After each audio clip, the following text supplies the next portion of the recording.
ऐसे सॉफ्ट और जूसी कबाब बनाएं जो सीखों से गिरे भी नहीं। Welcome back to my channel. अस्सलाम वालेकुम। वीडियो को एंड तक ज़रूर देखिएगा, इसमें मैं सीख कबाब बनाने की सारी टिप्स दूंगी। चलते हैं रेसिपी की तरफ। ये कीमा है, इसका मैंने अच्छे से पानी निचोड़ लिया।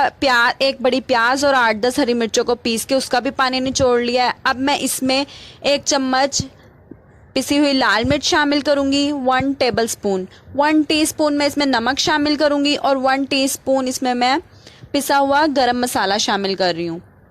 ये सब चीज़ें शामिल करने के बाद अब इसमें ये देखें, ये मेरे पास साबुत गोल मिर्चे और साबुत धनिया, ये मैंने सिल पर पीसा हुआ है। इसको आप मशीन में दरदरा सा करके भी डाल सकते हैं। ये सब चीज़ें डालने के बाद इसमें मैं अदरक लहसुन का पेस्ट शामिल कर रही हूँ। इसमें भी पानी नहीं होना चाहिए, इन किसी भी चीज़ में पानी नहीं होना चाहिए। अगर पानी होगा तो आपके कबाब सीख पे से गिर जाएंगे। दूसरी ट्रिक ये है कि आपने इसको आटे की तरह गूंदना है, अच्छे से मसल के सॉफ्ट कर लेना है। और तीसरी ट्रिक ये है कि आपने इसको सीख पे लगाने से पहले सीख को भी पानी में गीला कर लेना है और अपने हाथों को भी आपने तर कर लेना है। अब आप इसको दबा दबा कर सीख पे सेट कर लें। अगर आपका कीमा चर्बी वाला होगा, थोड़ा सा इसमें फैट होगा, तो ये बहुत ज़्यादा जूसी बनेंगे और हार्ड भी नहीं होंगे। इसलिए कोशिश करिएगा कि कीमे में थोड़ा सा फैट लाजमी रखें। फैट की वजह से आपके कबाब सॉफ्ट बनते हैं।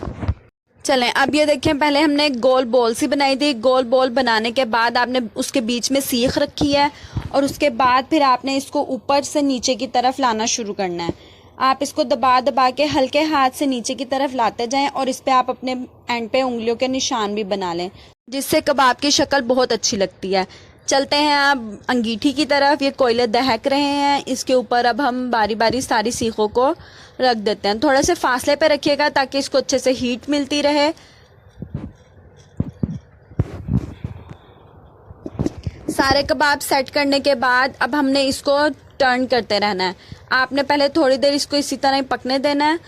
2-3 मिनट एक साइड से पकने के बाद अब हम इस पे घी लगाएंगे। घी लगाने से कबाब पे शाइन आती है और ये बहुत अच्छे लगते हैं देखने में। अब हम इसको घी लगा लगा कर इसकी साइड चेंज करते रहेंगे। अब हम इसे दूसरी साइड से भी पकाएंगे। और इसको उतारने का तरीका ये है कि आप एक टिश्यू पेपर लें, उसको आप कबाब के बीच में रखें और आहिस्ता से उसको बाहर की तरफ खींच दें। रेसिपी ज़रूर ट्राई करिएगा, ईद स्पेशल रेसिपी है। और चैनल को सब्सक्राइब कर दें।